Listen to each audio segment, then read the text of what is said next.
नमस्कार दोस्तों, स्वागत है आप सभी लोगों का स्टडी ग्लोब्स पर। दोस्तों, रिसेंटली बांग्लादेश ने हलचल की है और उस हलचल के अंदर यह कहा है कि हम लोग भारत और बांग्लादेश की सीमा के ऊपर ड्रोन्स को डिप्लॉयड करेंगे।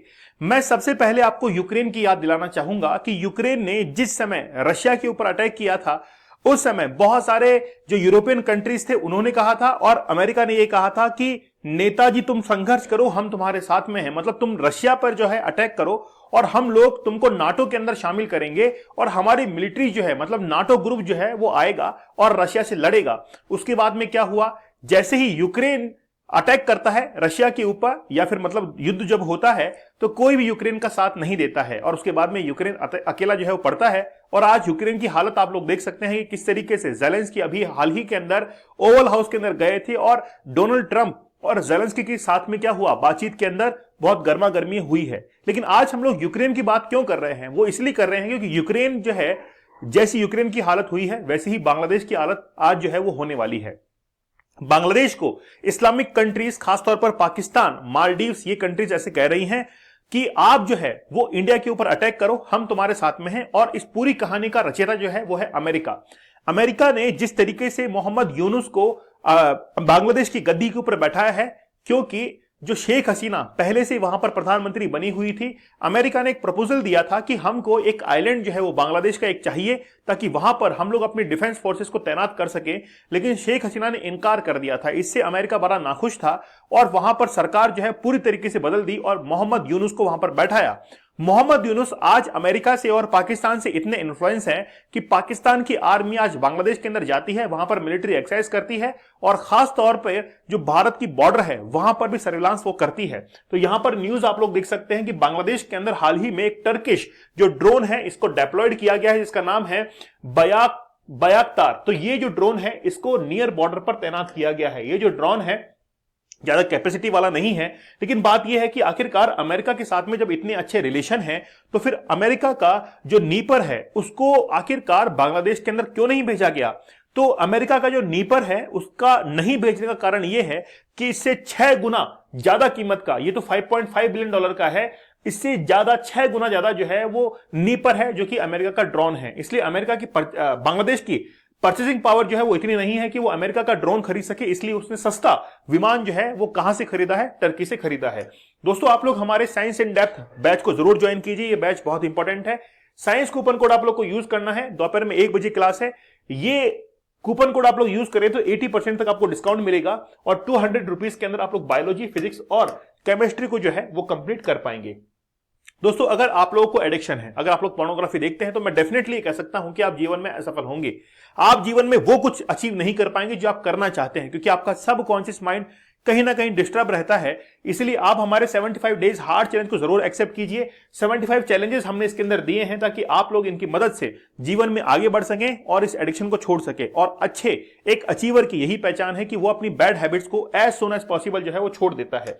तो जरूर 75 डेज का हार्ड चैलेंज एक्सेप्ट कीजिए। लगभग देखिए सभी न्यूज़पेपर ने इस चीज को कवर किया कि इंडियन फोर्सेस रिमेन अलर्ट, मतलब भारत की जो फोर्सेस हैं वो वापस से अलर्ट पर जा चुकी हैं, क्योंकि बांग्लादेश के अंदर हाल ही में एक ड्रोन जो है उसको क्या कर दिया गया है, डिप्लॉयड कर दिया गया है। लेकिन बात यह है कि यूएस का जो रीपर था इसको आखिरकार वहां पर क्यों नहीं भेजा गया है, क्योंकि रीपर जो है वो इस ड्रोन से, टर्किश ड्रोन से लगभग 6 गुना महंगा है। या हम लोग ये कहें कि टर्किश जो ड्रोन है वो लगभग 6 गुना तक सस्ता है रीपर से। और टर्की ने केवल बांग्लादेश को नहीं, पाकिस्तान को, मालदीव्स को और खासतौर पर बांग्लादेश को ये जो ड्रोन है इसको अवेलेबल करवाया है। हम लोग अगर इसके बारे में देखें तो बैराक्टर, ये जो TB2 ड्रोन है ये मीडियम एल्टीट्यूड, मतलब ज्यादा हाइट तक उड़ नहीं सकता है लेकिन बहुत लंबी दूरी तक ये जा सकता है।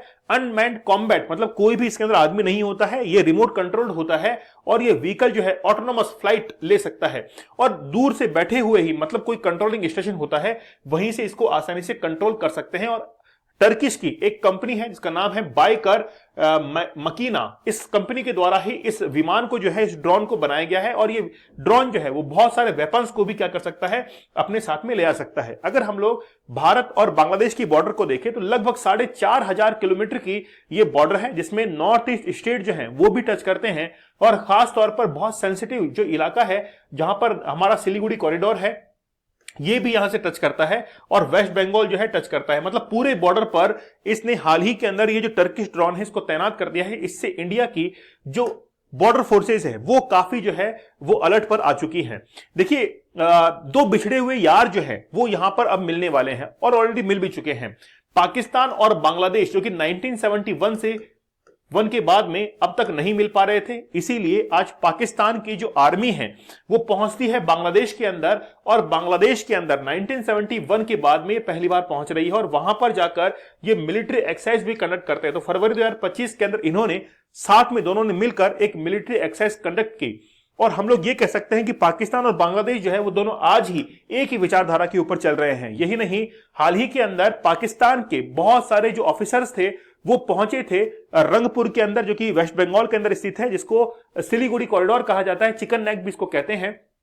ठीक है, वहां पर भी सर्विलांस के लिए मतलब देखने के लिए बहुत सारे पाकिस्तान ऑफिसर जो है पहुंचे थे। इसका मतलब यह है कि ये कहीं ना कहीं पाकिस्तान की सोची समझी साजिश है। देखिए पाकिस्तान इनकी बांग्लादेश और भारत का कोई भी मुकाबला नहीं है। आज भारत डिफेंस फोर्सेस के अंदर नंबर 1 पर है, लेकिन बांग्लादेश की बात करें तो दुनिया के 145 देशों में बांग्लादेश की मिलिट्री की 37वीं रैंक है और भारत इसमें नंबर 1 पर है।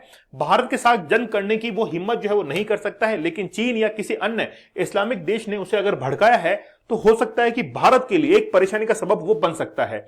1672 करोड़ की आबादी वाले, देखिए यहां पर आबादी देखिए बांग्लादेश की कितनी है, 16.72 करोड़ है। हम इनसे ये कहना चाहेंगे कि आइए एक बार महाकुंभ के अंदर डुबकी लगाने के लिए एक डुबकी लगाइएगा आप अपने नाम की, एक डुबकी लगाइएगा पाकिस्तान के नाम की, एक डुबकी लगाइएगा चाइना के नाम की और एक डुबकी लगाइएगा अमेरिका के नाम की। जिस जनसंख्या को लेकर आप यहां पर गौरवान्वित महसूस कर रहे हैं वो जनसंख्या हमारे महाकुंभ के अंदर नहाने के लिए आती है। महाकुंभ की जनसंख्या को ही अगर हमने बांग्लादेश के ऊपर तैनात कर दिया बॉर्डर के ऊपर, तो ये पूरी की पूरी जनसंख्या को ही यहां पे सफाया कर देंगे। और पाकिस्तान को भी हम लोग इनवाइट करते हैं कि आइए और महाकुंभ के अंदर नहाकर जाइए। हमने पूरी फैसिलिटी यहां पर अवेलेबल करवा रखी है। जितने भी पाप आपने आज तक किए हैं वो सारे पाप आपके धुल जाएंगे, घबराइए मत। तो हमारी 70 करोड़ की जनसंख्या जो है वो तो केवल महाकुंभ के अंदर यहां पर स्नान कर रही है। हम लोग अगर पाकिस्तान और बांग्लादेश के अंदर भी बॉर्डर पर उसको तैनात करते हैं तो नामो निशान जो है वो मैप के ऊपर भी नहीं रहेगा। थोड़ा इस बात का भी चिंतन आप लोग जरूर कीजिएगा। ओके, तो जीडीपी भारत से 9 गुना जो है छोटी है। बांग्लादेश जितना एक्सपोर्ट करता है भारत उससे 13 गुना ज्यादा एक्सपोर्ट करता है। साथ ही के अंदर अगर हम लोग मिलिट्री की यहां पर कंपैरिजन करें तो कंपैरिजन कुछ भी नहीं है कि बांग्लादेश बहुत सारे जो टर्म्स हैं इनके अंदर तो ऑलरेडी जो है वो 0 के ऊपर चल रहा है, लेकिन भारत की संख्याएं आप लोग देख सकते हैं कि बहुत आगे तक भारत की संख्याएं पहुंच चुकी हैं। अगर हम लोग देखें तो बांग्लादेश केवल एक चीज के अंदर आगे है और वो है इसकी पैरामिलिट्री फोर्सेस। तो 68 लाख पैरामिलिट्री फोर्सेस आज बांग्लादेश के पास में है, लेकिन भारत के पास में 25,27,000 मिलिट्री पैरामिलिट्री फोर्सेस है। लेकिन खैर वो बात दूसरी है कि भारत जो है वो हर चीज के अंदर आगे है, तो बांग्लादेश और भारत का कोई मुकाबला नहीं है। भारत की जीडीपी इस साल अगस्त में $3.94 ट्रिलियन जो है वो थी, यानी $455 बिलियन वाली जो अमेरिका की इकोनॉमी है उससे 9 गुना ज्यादा भारत की आज इकोनॉमी है। कोई और छोर नहीं और कोई तुलना भी नहीं कर सकते हैं। भारत ने पिछले साल यानी 2023 में $777 बिलियन का एक्सपोर्ट किया था, जबकि बांग्लादेश ने केवल $57 बिलियन का एक्सपोर्ट किया था। भारत ने 13 गुना ज्यादा जो है वो बांग्लादेश से एक्सपोर्ट किया है। तो बांग्लादेश को समझना चाहिए कि वो दूसरे देशों के प्रभाव में नहीं आए और उनके प्रभाव में आकर भारत से कोई छेड़खानी ना करे। देखिए जब शेख हसीना की सरकार थी तो चाइना ने एक प्रपोजल दिया था बांग्लादेश को कि आप हमारे बीआरआई को ज्वाइन कर लीजिए, लेकिन शेख हसीना ने साफ तौर पर इनकार कर दिया था कि हम लोग बीआरआई को ज्वाइन नहीं करेंगे। और उसके बाद में आप आज रिजल्ट जो है वो देख सकते हैं कि बांग्लादेश के अंदर सरकारें जो है वो बदल चुकी हैं।